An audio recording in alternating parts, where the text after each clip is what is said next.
Hello everyone, welcome back to the channel. आज की इस वीडियो में 2 नवंबर के करंट अफेयर्स कवर करेंगे और शुरू करते हैं कोट के साथ। Work hard in silence, let your success be the noise. बहुत कॉमन सी कोट है लेकिन बहुत कुछ कहती है।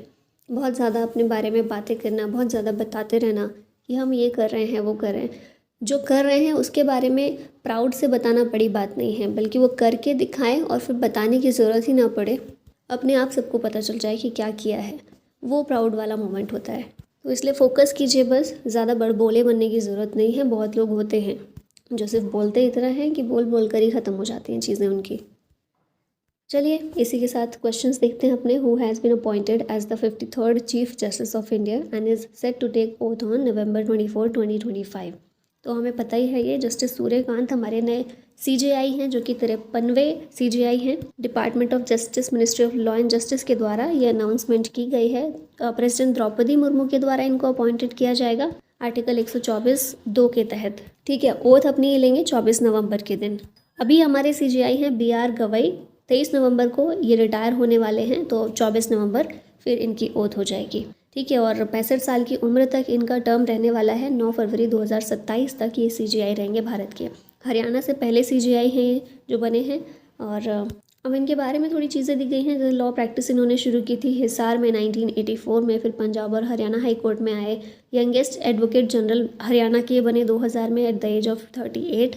सीनियर एडवोकेट बने 2001 में। 2004 में पंजाब और हरियाणा हाई कोर्ट के जज बने। फिर हिमाचल प्रदेश हाई कोर्ट के चीफ जस्टिस बने 2018 में। और सुप्रीम कोर्ट में फिर ये 2019 में आए। नालसा के भी ये मेंबर रह चुके हैं और एग्जीक्यूटिव चेयरमैन सिंस मई 2025। अब यहाँ पर अपॉइंटमेंट प्रोसेस देख लेते हैं CJI की। तो सबसे पहले कॉन्स्टिट्यूशनल बेसिस देखें तो constitution does not specify the exact procedure for appointing the CJI। The process has evolve through convention and judicial president. तो सिंपल सी चीज़ सबसे पहले जो याद रखनी है, संविधान जो है वो स्पेसिफाई नहीं करता है कि क्या प्रोसेस होगी CJI को अपॉइंट करने की।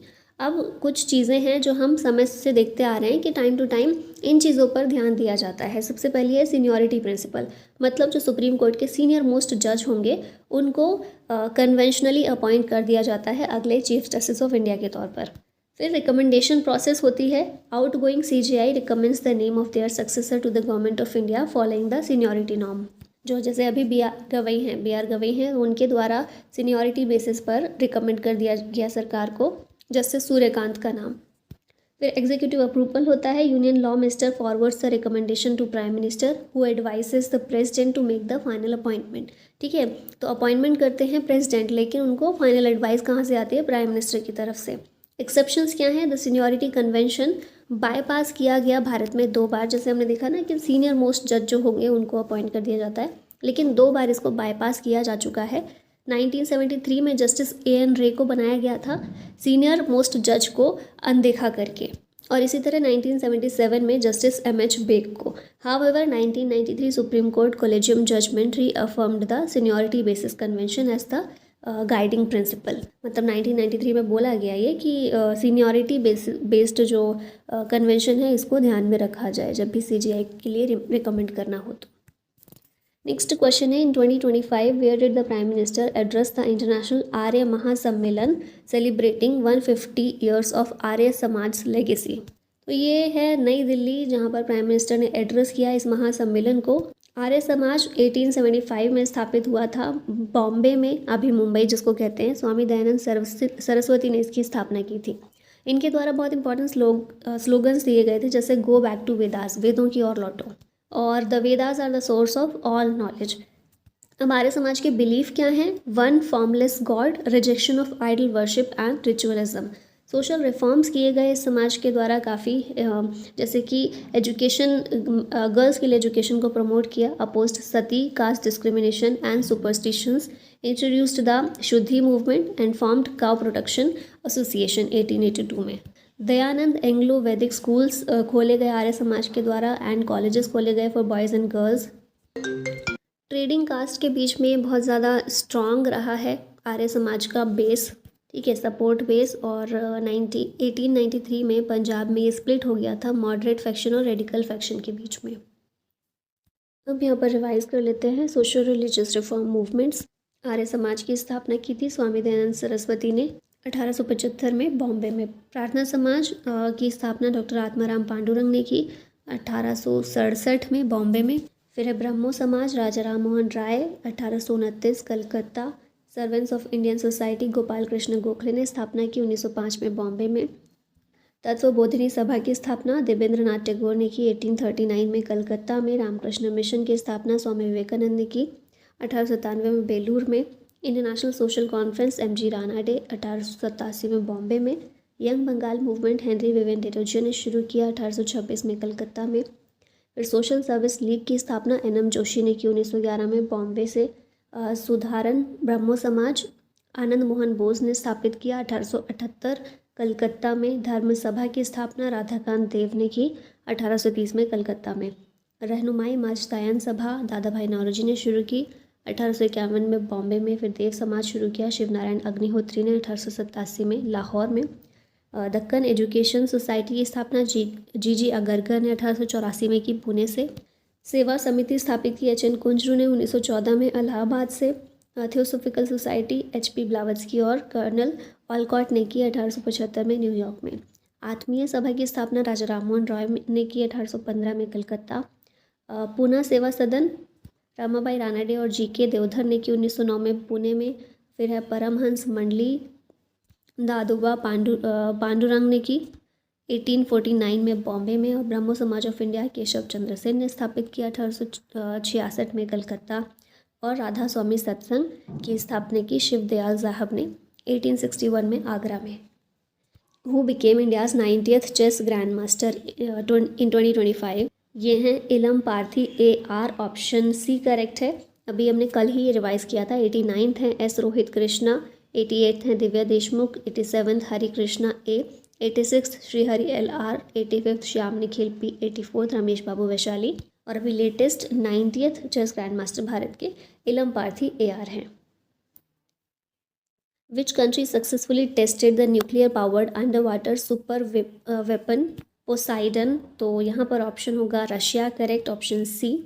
रशिया ने ये nuclear powered Poseidon under water super weapon को सक्सेसफुली टेस्ट किया है। प्रेसिडेंट व्लादिमीर पुतिन ने इसको अनाउंस किया है। वेपन टाइप क्या है? ये nuclear powered unmanned underwater vehicle है, dubbed a super weapon for its near impossible interception.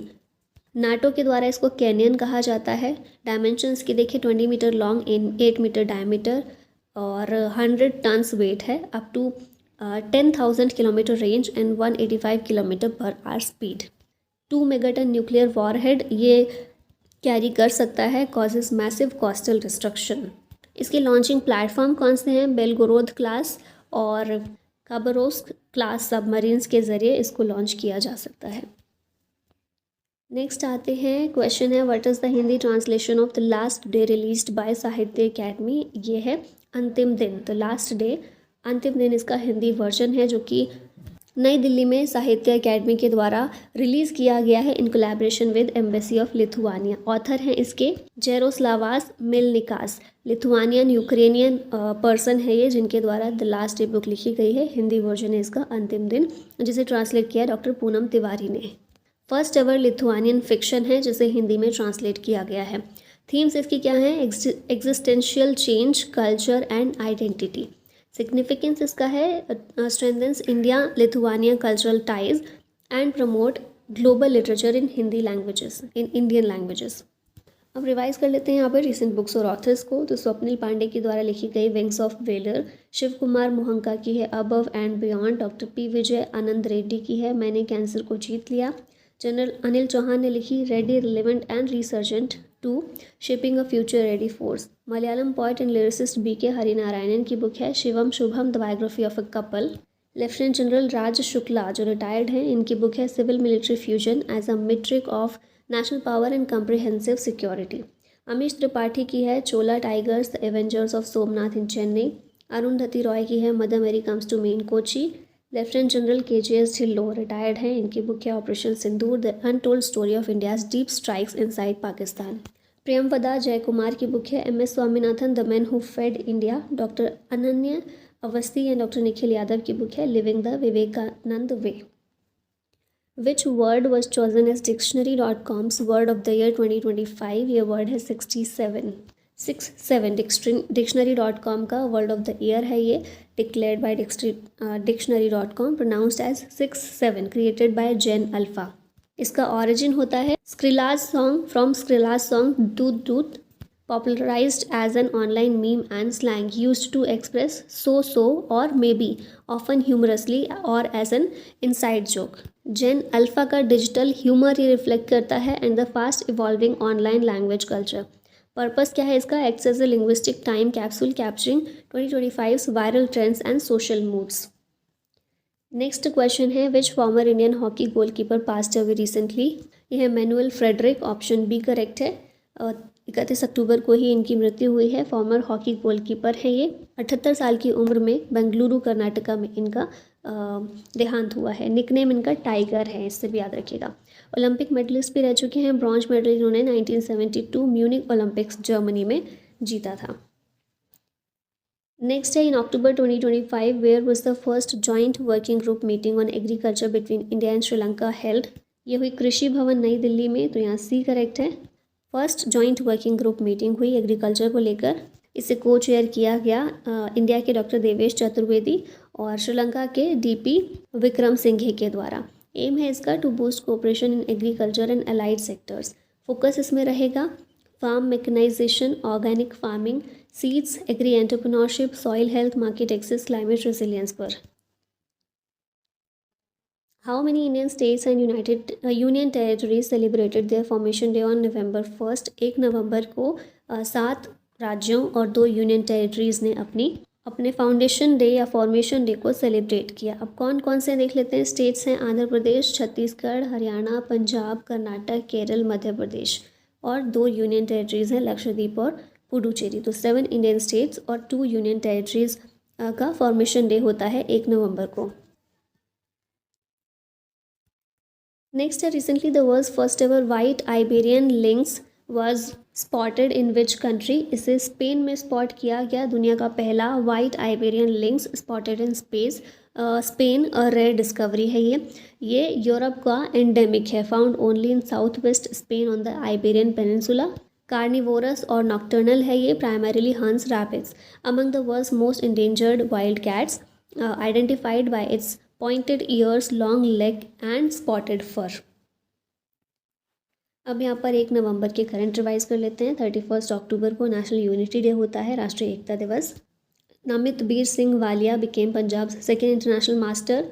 India and Nepal signed agreements in 2025 to boost cooperation in cross border energy transmission. Professor Ravindra Korisettar received the Rajyotsava award for his contribution to archaeology. Piyush Goyal ने launch किया 1 लाख करोड़ रुपए का अनुसंधान fund. 2025 में India और US के द्वारा 10 साल का डिफेंस फ्रेमवर्क साइन किया गया to strengthen cooperation in defence technology and military collaboration. Asian development bank approved a $460 million loan for agricultural solarisation in Maharashtra. The purpose of ISRO's recently launched CMS-03 satellite is communication. Paul Biya has become the world's oldest serving president at the age of 92 in 2025.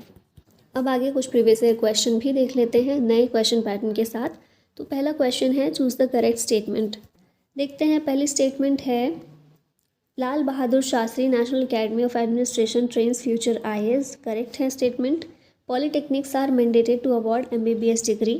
ये गलत है, आप में से कई लोगों ने शायद की भी हो। पॉलीटेक्निक जो है डिप्लोमा लेवल एजुकेशन होती है इंजीनियरिंग और टेक्निकल फील्ड्स में, जबकि MBBS हम देखते हैं ये मेडिकल कॉलेजेस और यूनिवर्सिटीज़ के द्वारा डिग्री दी जाती है, तो ये गलत हो जाएगा। थर्ड है सरदार वल्लभ भाई Patel academy trains future IPS। ये करेक्ट है। Jawaharlal Nehru university new Delhi has 89 affiliated colleges. तो ये जो JNU है Jawaharlal Nehru university central university है जो रिसर्च और सोशल साइंसेस के लिए जानी जाती है। 89 एफिलिएटेड कॉलेज इसके नहीं हैं। DU की बात करते हैं अगर हम दिल्ली यूनिवर्सिटी की, उसके हैं एफिलिएटेड कॉलेज, JNU के नहीं हैं, तो ये गलत है। IIMC new Delhi is a premier institution of management counselling. तो इसकी फुल फॉर्म ही देखेंगे ना, IIMC की Indian institute of mass communication है। तो जर्नलिज्म और मास कम्युनिकेशन के लिए ये प्रीमियर इंस्टीट्यूशन है, ना कि मैनेजमेंट काउंसलिंग के लिए। मैनेजमेंट काउंसलिंग जो है आईआईएम के द्वारा हैंडल किया जाता है। तो इस तरह ए और सी यहाँ पर करेक्ट हो जाएगा। अगेन करेक्ट स्टेटमेंट बतानी है हमें। देखते हैं, पहली स्टेटमेंट है UGC regulations for plagiarism allow 10% of similarity index. Correct है, देख रहे हैं यूजीसी प्लेजरिज्म रूल क्या है, up to 10% similarity is allowed under UGC plagiarism guidelines. तो ये करेक्ट है। The emphasis on mother tongue as medium of instructions was first suggested by NEP 2020। तो ये ठीक है, एनईपी 2020 में ये चीज़ बोली गई है, मदर टंग को मीडियम के तौर पे एम्फेसिस यहाँ पर किया गया, लेकिन पहली बार सजेस्ट नहीं किया गया। ठीक है, रीअफर्म किया गया इस चीज़ को, लेकिन not first time. Operation black board was recommended by RTE 2। फिर थर्ड स्टेटमेंट है operation black board was recommended by RTE 2009। तो ये गलत है। ऑपरेशन ब्लैक बोर्ड जो है 1987 का है। Aimed to improve primary school infrastructure, not part of RTE 2009। फिर नेक्स्ट है NEP 2020 suggest 5+3+3+4 education system instead of 10+2+3। तो ये वाला यहाँ पर करेक्ट हो जाएगा। तो इस तरह ए और डी करेक्ट है, ऑप्शन बी यहाँ सही होगा। Arrange the following chronologically. Answer ये देख लेते हैं यहाँ पर। तो डी जो है सबसे पहले क्या है, the committee on differentiation of curricular for boys and girls. 1953 में एक कमेटी फॉर्म की गई थी to examine and address gender based differences in school curriculum. फिर उसके बाद आता है नेशनल कमीशन ऑन टीचर्स, जिसे इस्टेब्लिश किया गया था 1983 में to review teacher education and improve teachers working condition. फिर आता है नेशनल पॉलिसी ऑन एजुकेशन, जो कि 1986 की है, to reform and standardise education policies across India. फिर नेक्स्ट है आचार्य राममूर्ति कमेटी 1990 की, to review and recommend changes to the 1986 NPE। और फिर लास्ट में है Yashpal committee learning without burden 1993 की, to reduce curriculum overload and make learning more meaningful. Last में अब ये क्वेश्चन आप लोग के लिए, उन्नत भारत अभियान was launch in 2014 for promoting entrepreneurship, promoting skill education, connecting higher education institutes with the society and villages, या फिर cottage and mid size industries. Answer बताइएगा इसका कमेंट में। और इसी के साथ हमारी आज की वीडियो यहीं ख़त्म होती है। Thank you so much for watching this. जय हिंद।